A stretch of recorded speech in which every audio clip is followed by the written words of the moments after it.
Zdaj, mi smo res en šolski primer, kako bi naj zeleni prehod izgledal, ne. Potrebno je pravilno doziranje ekologije. Mi smo z tem, da smo investirali v Ormož, to je čisto ob meji s Hrvaško, tudi se zavedali tega, da bomo kader zelo težko pridobili v Sloveniji. Pa res, da so danes računalniška znanja, avtomatizacija, kot ste menili, digitalizacija in podobno, skoraj da bolj pomembna v sami industriji. Imamo prodano hišo, pa je ne moremo izvesti zaradi tega, ker procesi v naši državi tečejo prepočasi ali sploh ne tečejo. Kaj naj svetujem mladim podjetnikom je to, da mora biti dovolj drzni, imeti skozi neki cilj, ki si ga seveda zada in od tistega cilja ne odstopati.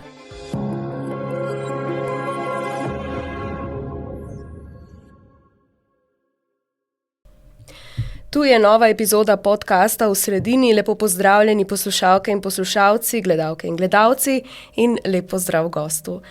Marko Žihar, dobrodošli v našem studiu. Marko Žihar vodi družinsko podjetje Žiher, razpeto med Ptujem in Ormožem, lahko rečemo. Podjetje se ukvarja z več dejavnostmi, med splošno populacijo pa je verjetno najbolj znano po izdelavi nizkoenergijskih varčnih montažnih hiš. Je tako? Ja, lepo pozdravljeni. Hvala za priložnost, da sem lahko tukaj danes. Podjetje Žiher je bilo ustanovljeno leta 1983, ko sta oče pa mama začela z obrtjo kot se reče danes, iz garaže. Oče je najprej šel v Irak, si tam zaslužil kot voznik prve dolarje in jih vložil v prvi kamion v Sloveniji in tako začel svojo podjetniško pot. Danes pa je podjetje z preko 100 zaposlenimi. Glavna dejavnost, ki smo jo začeli razvijati pa leta 2004, pa postaja seveda gradnja tako imenovanih skoraj nič energijskih hiš danes, prej nizkoenergijskih hiš, kjer hišo izdelamo od slovenskega hloda do končnega produkta, to je v bistvu hiša na ključ. O tem bova nekaj rekla, nekaj več v nadaljevanju. Omenili ste in omenila sem tudi v začetku, da je vaše podjetje družinsko podjetje. Je to prednost ali slabost? Kako se to obnese v poslu, se pravi neka kombinacija družinskih vezi in poslovnih? Če pogledamo celotno zgodovino podjetja in pa zaupanje naših kupcev, je prav gotovo to neka garancija za, če pogledamo, da je nakup hiše življenjski projekt, da odzadaj stoji družinsko podjetje, saj je to največja garancija za to, da bo ta hiša kvalitetno izgrajena, da bo tudi podjetje živelo naprej, da bo podjetje lahko nudilo tudi garancijo na ta produkt, tudi po vselitvi stranke v to hišo. Tako da jaz mislim, da je to samo velika prednost. Seveda pa so določeni izzivi vse skupaj to skombinirati znotraj družinskih članov, najti tudi ustrezna delovna mesta za družinske člane, da so vsi zadovoljni. Vsled tega smo mi nekako pri samih družinskih članih ožjih, se pravi sestrah in starših dovolili, da so ti družinski člani zaposleni v podjetju, sami naši partnerji pa so zaposleni na ločenih podjetjih in zato smo tudi ustanovili ta ločene podjetja, seveda pa so v navezavi z osnovno celico, to je Žiher d.o.o. Ste kdaj doživeli, mogoče je to poslovna skrivnost, ampak ste kdaj doživeli kakšne neprijetnosti zaradi težav v poslu, ki so se prenesli v družinske odnose ali obratno? Sigurno je bil prehod iz predaje podjetja iz ene generacije v drugo, je bil precej naporen, precej stresen in je trajal tudi nekaj časa, čeprav hitro po diagnozi pri mami je ki je zbolela, je bil ključni človek v podjetju, je bila računovodja, smo hitro sprejeli tudi oporoko in določili neka pravila za naprej s tem, tako da ta prihod ni bil relativno zahteven, ker smo točno vedeli, kaj komu pripada. Je pa seveda tako, da se nekdo pač vidi v podjetju, v družinskih članov, drugi ne. Pri nas je prišlo do tega, da je starejša sestra šla na svojo poslovno pot, kar je čisto v redu, ima danes približno polovico manjše podjetje, kot je naše, tako da tu je zelo uspešna. Mlajša sestra pa ostala z mano v podjetju, tako da ja, stvar se je razvila organsko, bi rekel, v neko smer in ni bilo večjih tegob za tem. Oče je pač postavil neke določene meje in naredil ta prehod. Nekaj več znanja pa smo imeli iz tega, ker sem jaz doštudiral v smeri družinske ustave, ki smo tu sprejeli, in pa zelo dobro smo se zavedali, da prehod iz prve v drugo generacijo je zelo pomemben, še bolj pomemben pa bo prehod v tretjo generacijo. Ko govorimo torej o družinskem podjetju, ti prehodi, se zdi, da je nekako samoumevno, da se bo to predajalo iz roda v rod. Se je tudi vam, recimo vam in vašima sestrama to zdelo nekako organsko, ali ste mogoče tudi vi, pravite, da ena od sester se je odločila za ločeno pot, ste vi kdaj razmišljali, da bi počeli kaj drugega, ne pa vodili tega podjetja? Ja, v nekem obdobju, tudi jaz svojem življenjskem, ko si še mlad, iščeš neke nove izzive, je bila sigurno pravilna odločitev, kar se tiče mene osebno, da sem delal še v dveh drugih podjetjih. Zato sem si uredil službo v Ljubljani in sem bil svetovalec člana uprave Petrola. To je bila sigurno ena izkušnja, kjer sem videl tudi, kako veliki sistemi funkcionirajo, da lahko danes tudi ta znanja integriram v podjetje, ker tudi mi postajamo zdaj, bom rekel, bolj vodeno kot menedžersko, ne več kot obrtniško, in to mi je sigurno koristilo. Tako da ja, sem se tudi sam nekako iskal v svoji, sam pri sebi, kaj želim početi v svojem življenju, na kar je pač prišel tudi ta lasten produkt, kjer smo znotraj podjetja uspeli pridobiti posel, ki je ne samo vse slovenski, ampak lahko tudi razvijamo širom Evrope. To so te žiher hiše, ki smo tudi ustanovili kot lastno blagovno znamko, in imamo danes vsi več kot dovolj posla, ker primarno osnovne dve dejavnosti, to, kar sta oče in mama začela, prevozi betonov, betonarne, gramoznica in pa bencinski servis so precej lokalnega posla in niso bili toliko, rekel, meni kot izziv, da bi lahko to razvijal širše po Evropi. Spravi, je bila ta nek potencial razvoja tista prelomna točka, mogoče ta jeziček na tehtnici, ki vas je prepričal, da se potem podate? Tako. Prav gotovo je to botrovalo k temu, da smo si videli neko razvojno pot, imeli smo neko strategijo, ki še vedno imamo, in danes smo sigurno na poti, da smo edini v Sloveniji in širše v regiji, kjer ponujamo produkt, ki je narejen izključno na enem mestu, kot sem že prej omenil, od hloda do hiše, in do tega se je trebalo prebiti. To je bila zelo trnova pot, tako da lahko tudi rečem, da smo s tem sem jaz tudi dal neko svojo identiteto v podjetju, in to te dviguje, in celotna družina, tudi žena, ki je vključena v podjetje, sestra, ki je arhitekt, se v tem noter vidita, in to se mi zdi ključno, da smo šli naprej, korak v razvoju. Kdaj podjetnik ve, oziroma kako ste vi vedeli, da je pravi trenutek za to novo dejavnost? Vedno je mogoče malce tveganja zraven, ampak kaj je, recimo, pri vas omenjali ste, da je bil to nekoliko daljši proces, ampak kaj je bilo tisto prelomno? Ja, več čas je že oče pa mama sta nastavila, kaj se tiče samega šolanja, ker starejša sestra je gradbeni inženir, mlajši arhitekt, in je bilo nekako jasno, da bomo delovali na področju gradbeništva. In seveda transportni betoni kot taki so lokalnega značaja, posel lokalnega značaja, in se v nekem določenem trenutku ne vidiš več nekaj izziva. Zato je tudi naprav prišlo, da smo leta 2004 spoznali to podjetje Libela iz Nemčije.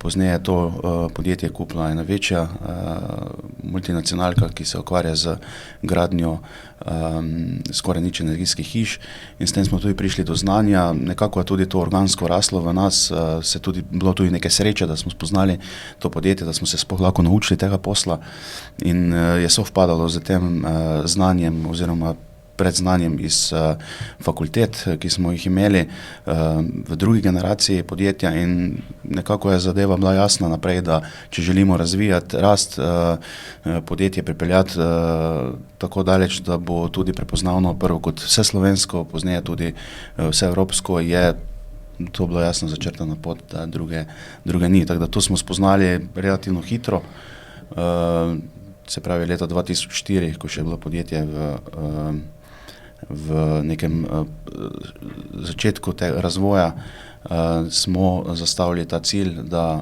želimo imeti svojo lastno proizvodnjo, želimo razvijati neki svojo identiteto, svoj produkt, svojo blagovno znamko. No in zdaj maja ste stopili še en nivo više, ne samo na podjetniški poti, ampak tudi v smislu samooskrbe. Prej ste nekako nakazali na to, ampak prebrala sem, da ste dejali, da je ta veliki, najsodobnejši lesno-predelovalni center, ki ste ga odprli v Ormožu, priložnost, da slovenskemu lesu damo novo dimenzijo, izvažamo izdelke, ne le hlode. Kaj je težava lesno-predelovalne industrije? Se mi zdi, da ste v tem stavku povedali ogromno. Ja, kar se tiče lesne industrije v Sloveniji, je bila precej razvita v naši bivši skupni državi. Pozneje so zaradi izgube trgov nekatera podjetja precej padla ali pa jih celo več ni. In seveda želja tudi države je, ker mi v Sloveniji imamo samo dve svoji lastni potencialni surovini, na katerih lahko baziramo, to je slovenski les in pa voda. Nimamo nafte, nimamo plina, recimo, da bi lahko to razvijali in sigurno je prava pot, da država v tem prepoznala nek potencial. In sigurno je bistveno boljše prodati v tujino hišo ali kakšen mizarski izdelek, pohištvo in podobno, kot pa recimo prodajati samo hlodovino in na to iz te iste hlodovine kupovati polizdelke pa izdelke nazaj v Slovenijo. Tako da tukaj se sama proizvodnja zdaj nahaja v Ormožu na 2 hektarjih, približno 7000 kvadratov pokritih površin in seveda so tukaj za nas tudi izzivi, ker proces proizvodnje hiše je eno, proces proizvodnje izdelati lepljence je pa čisto drugačen in tehnološko zelo zahteven. Tako da danes smo, lahko rečem, da naredili en velik korak naprej, ko smo v 3 letih razvili ta lesni center in ga tudi izgradili, ga tudi pripeljali tako daleč, da smo danes surovinsko v osnovni surovini, ki je potrebna za izgradnjo montažnih hiš, neodvisni, tako da obvladamo procese, se pravi osnovnega rezanja, večlistnega razreza, sušenja lesa, vzdolžnega spajanja, avtomatskega zlaganja in tako naprej do seveda CNC razreza, ki smo ga že obvladali prej, ter seveda pozneje tudi sestavo stenskih elementov, vgradnjo oken, polit, žaluzij, izdelavo fasade, tako da lahko hišo pripravimo tako daleč, da jo pol res v zelo kratkem času sestavimo tudi na terenu. Zato je pač seveda potrebno ogromnega znanja, imamo ogromno usposobljenih inženirjev v podjetju, da lahko sploh pripravimo produkt tako daleč, da lahko pozneje ga kvalitetno izdelamo in pa seveda zato rabimo tudi pridne delavce, da lahko ta izdelek tudi dokončajo na terenu. Torej vaša hiša je od začetka do konca narejena pri vas? Tako, hiša narejena do konca pri nas, mi smo šli celo en korak naprej. Pred 5 leti smo dodali tudi novo blagovno znamko Smart hiše. Tukaj gre za popolnoma tipske hiše, ki so zgrajene v proizvodnji do 90%. Če bi zdaj čisto tako rekel, če se žiher hiša sestavlja stena po stena, element po element, stropni element, strešni element posebej, se ta hiša že sestavi v proizvodnji. Sestavi se na temelje, ki so narejeni za to, da se lahko tudi tale modul dviguje. Gre za enokovinsko konstrukcijo z lesenimi prečniki, kjer se stavimo v te novo zgrajeni hali, ki smo zgradili tudi v sklopu tega lesnega centra, do te mere, da naredimo noter strojne inštalacije, elektroinštalacije, estrihe, v bistvu se položi tudi keramika, naredi se tudi prva roka slikopleskarski del, tako da lahko hišo pol res sestavimo na terenu kot 2 ali pa 4 module, koliko gre za pritlično ali pa dvoetažno hišo v samo nekaj dnevih in tukaj pa imamo popolnoma unikaten produkt, kjer ima hiša pozneje dvojne temelje, potresno še bolj varna in je recimo v primerjavi z žiher hišo zgrajena 3-krat hitreje. Zdaj, v okviru tega vašega koncepta veliko vlogo igra tudi varčnost, čim manjši vpliv na okolje. Torej, vi ste pravzaprav poosebljanje zelenega prehoda. Res je. Ne vem, či gledalci, poslušalci vejo, 8-krat manj energije je potrebno, da se izdela montažna lesena hiša na primerjavi z zidano betonsko. In pa še 3-krat manj energije je potrebno za razgradnjo te hiše pozneje, ko enkrat pač hiša to je dotrajanje, je potrebno tudi razgraditi. Tako da ja, če zdaj pogledamo, da smo popolnoma zmanjšali vse te transportne poti, če pogledamo, da smo les, KVH in BSH lepljene nosilce, ki so potrebni za proizvodnjo montažnih hiš, kupovali v vzhodni Nemčiji ali pa recimo v Avstriji in podobno, in da smo samo tukaj recimo, da so bili transportne poti dolge od 300, 400, tudi do 800 km in da se danes zgodi samo ta proces kompleten na enem mestu v Ormožu, od vhoda do hiše, smo samo na transportnih ogromno zmanjšali emisije, tako da teh učinkov je ogromno. Če pogledamo recimo tudi, da smo energetsko neodvisni, se pravi, sekance, ki so stranski produkt KVH in BSH lepljenih nosilcev, uporabimo za to, da ogrevamo sušilnico, ogrevamo hale in s tem spet varčujemo na energiji potrebni za to, da ogrevamo neki prostor, pa sušimo neki les. In to gre na dolge roke, gre to za enormne prihranke. Malce sem cinično omenila zeleni prehod prej, ker ko govorimo to, ko slišimo to frazo v kontekstu politike, se zdi velikokrat zlorabljena. Vi tudi tako vidite to? Na drugi strani mogoče nekateri poslušajo in v besedah izvajajo zeleni prehod, vi imate pa neposredno izkušnjo. Kaj je žrtev tega zelenega prehoda in kaj doprinos? Zdaj, mi smo res en šolski primer, kako bi naj zeleni prehod izgledal, ne? Zdaj, če pogledamo, da res so te transportne poti najkrajše, da se vse zgodi na eni lokaciji, da imajo tudi ljudje pol posel, delo, da se ne izvaža hlodovina, ampak se izvaža hiša in ljudje vmes zaslužijo in tako naprej.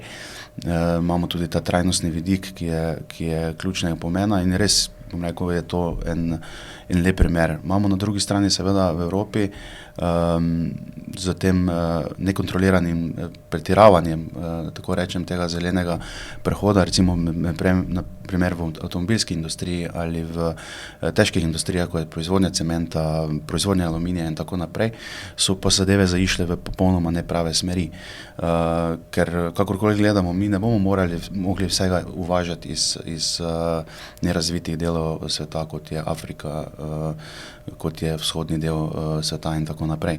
Tako da tukaj smo, če pogledamo zdaj recimo elektrifikacijo, že praktično v smeri, kjer ni več izhoda.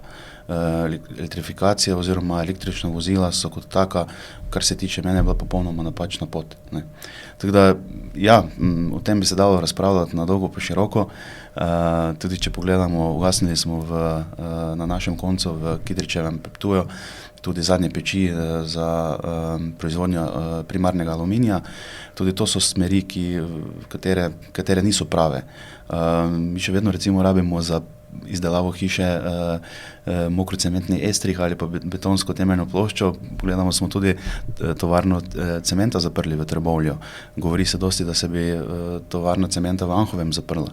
To so vse napačne smeri. Mi vso to industrijo rabimo, da lahko delujemo naprej.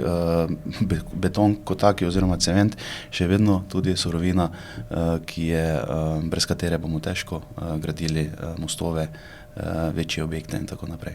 Potrebna je torej neka postopnost, razumnost. Tako.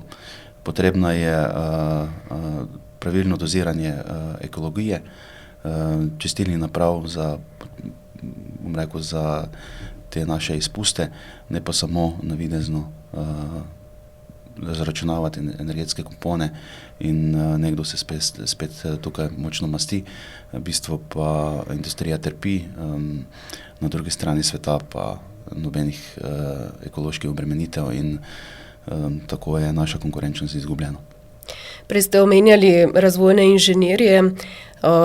Gre za precej specifično dejavnost v vašem podjetju. Imate velike težave pri pridobivanju delovne sile, morate posegati tudi na tuji trg.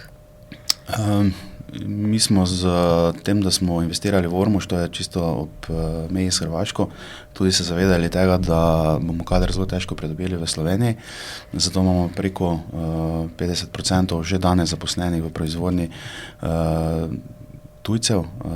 Pravilo je približno tako pri nas, da vsi v proizvodnji, ki se lokalno migrirajo iz Hrvaške v proizvodnjo v Ormož, so to Hrvati. Na terenu so praviloma državljani Bosne ali Srbije, ker so pač tukaj pri nas, jim je čisto vseeno, ali so na terenu ali v proizvodnji, oni pač želijo čim več delati, da lahko imajo čim več zaslužka. Kar se tiče pa teh inženirjev, pa so izzivi precej težki, zaradi tega, ker prihajamo iz izrazito kmetijskega območja, Spodnje Podravje in pa Haloze Slovenske Gorice nimajo tradicionalne razvite te lesne branže, v katero smo stopili, in seveda te kadre si je treba usposobiti. Ni problem takega kadra toliko dobiti, koliko je potrebno nekaj let, da se ga usposobiš. In zato je treba z tem kadrom ravnati kar se da previdno, jih tudi ves čas motivirati, plačilno stimulirati in pol ti ostanejo. Seveda, če bi tako rekel, dosti lažje bi bilo, če bi ta kader lahko nekje tudi našli že izdelan, da bi imeli izkušnje, ampak naše podjetje je vedno stremelo k temu, da smo si zvesti kader izobrazili sami. Je pa včasih recimo lesarstvo veljalo za en tak pocenjen poklic, nekje v neki mizarski delavnici bo delal nekdo, ki se šola za lesarja. So pa procesi v zadnjih desetletjih precej napredovali, veliko je robotike, avtomatizacije, proizvodnje. Ja, res je. Zdaj so ta znanja, lesarska znanja seveda potrebna in jih tudi manjka. Je pa res, da so danes računalniška znanja, avtomatizacija, kot ste menili, digitalizacija in podobno, skoraj da bolj pomembna v sami industriji, lesni industriji.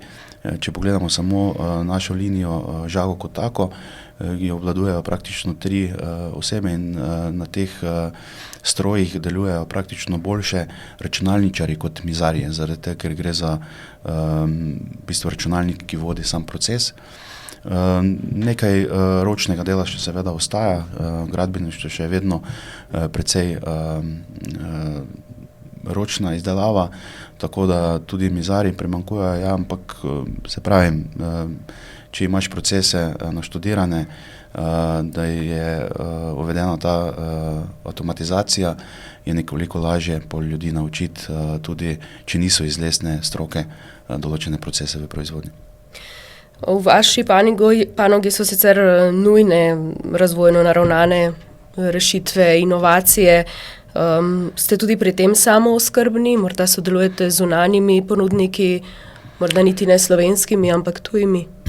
Mi smo v sami proizvodnji zaposlili kot direktora proizvodnje doktorja Mira Tomažiča, ki je doktor lesnih znanj in lahko z veseljem povem, da vse produkte, ki jih razvijamo v podjetju, razvijamo brez kakršnekoli finančnih pomoči in popolnoma sami. Je pa seveda treba biti v tem delu precej vizionar, dosti tudi tvegaš, ampak recimo Smart hiša kot taka je popolnoma naš produkt, katerega razvijamo že 5 let in je pripeljan do te točke, da smo zdaj, lahko rečem, edini v Evropi, edini v svetu, ki montažno hišo kot modul hišo končamo lahko samo v 10 dneh. To je res nekaj nepomljivega, če še vedno lahko primerjamo z žiger hišo, ki se gradi pa 7 mesecev. In to smo tudi dokazali. Tako da to je plod našega znanja, plod našega razvoja. Sedaj razvijamo naprej tudi še modularne betonske kopalnice, ki so del tega produkta.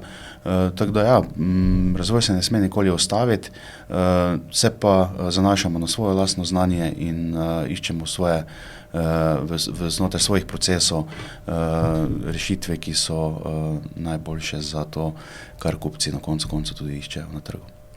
Ste kdaj razmišljali, da bi svojo dejavnost preselili v tujino? Večkrat poslušamo, da je poslovno okolje v Sloveniji nestabilno, težko predvidljivo, podjetnikom nenaklonjeno. Sam sem tudi povedal pred nekaj leti, ko smo imeli desno oblast, da sedaj gremo v pravo smer, bojim pa se seveda, če bo ponovno prišlo do menjave oblasti in ja, to se zdaj tudi kaže, stari dobri projekti in pa sprejem zakonodaje na področju, predvsem kar nas tiče, hitrosti pridobivanja gradbenih dovoljenj, hitrosti izdaje uporabnih dovoljenj in podobno, so šle v pravo smer, prej sedaj pa seveda nas birokracija še dodatno obremenjuje. Če pogledamo samo, kaj se dogaja na področju tako imenovanega prijavljanja na delovno mesto, odjavljanja, štempljanje po domače povedano, tako je. Tukaj imamo mi, recimo, glede na to, da imamo približno od 100 zaposlenih 50 različnih delovnih mest, da so to proizvodni procesi, logistika, delo na terenu, montaža hiš in podobno. Te vse skupaj to zložiti, zato da bomo res zadostili zakonodaji, je praktično misija nemogoče. Če se dotaknem tudi tega zadnjega sprejema, mislim, da 16. novembra začel veljati zakon za ta pravica do odklopa. Aha. Je pri nas praktično tudi to zelo težko komponirati, ker ko recimo hišo montiramo na terenu, zelo težko, ko pride dvigalo, ko pride kamioni, čakamo lepo vreme, ljudem ponudiš to pravico do odklopa, ker takrat morajo čim prej hišo sestaviti, zato da ne delamo dodatne škode, ker če pride kako neurje, če pride dež, nam lahko hišo zamoči in to je zelo težko komponirati. Vse te dodatna birokracija, ki nas tara, daj, je samo dodatno breme, da se ne dotaknem težav z izdajanjem gradbenih dovoljenj, na katere smo vezani, neizdajanje in pa štrajk v letošnjem letu, ki nam je zamaknil, vsaj izdajo približno 20 do 25% gradbenih dovoljenj za nekaj mesecev. Kaj ne rečem, tukaj imamo prodano hišo, pa je ne moremo izvesti zaradi tega, ker procesi v naši državi tečejo prepočasi ali sploh ne tečejo in če bi pogledal kompletna uravnilovka vseh, ali je to upravna enota, ali je to ekosklad, ali je to na koncu podjetje v državni lasti, približno tečejo, jaz se dostikrat pohecam, v drugi predstavi, mi pa delujemo v 8. In to ni vzdržno. Zato seveda so pomisleki, da mogoče podjetje preselimo v trenutno bistveno boljše okolje, to je Hrvaška. Hrvaška to je članica Evropske unije, članica monetarne unije in mi smo 1 kilometer zračne razdalje od hrvaške meje. Ja, tlijo te ideje. Zaenkrat, če se nismo odločili za to, upamo, da bo šla naslednja oblast v smeri debirokratizacije države in da do tega ne bo prišlo, da podjetje prestavimo kam drugam. Tudi davki se omenjajo kot razlog, zakaj iskati priložnosti drugod, kako pri vas občutite to, da so plače preobremenjene?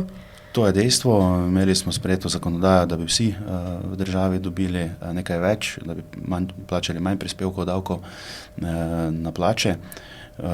To je nova oblast gladko malo povozila.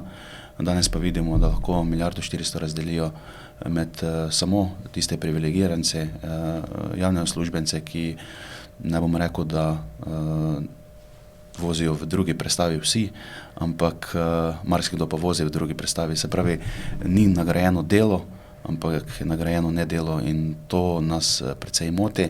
Se pa zavedamo, da dobra javna uprava rabi tudi dobro plačene delavce in da to tudi nekaj več stane. Značilno za razvit svet je tudi, da imajo nekoliko višje davke kot nerazvit svet, ampak na nekaterih področjih to ne gre v pravo smer.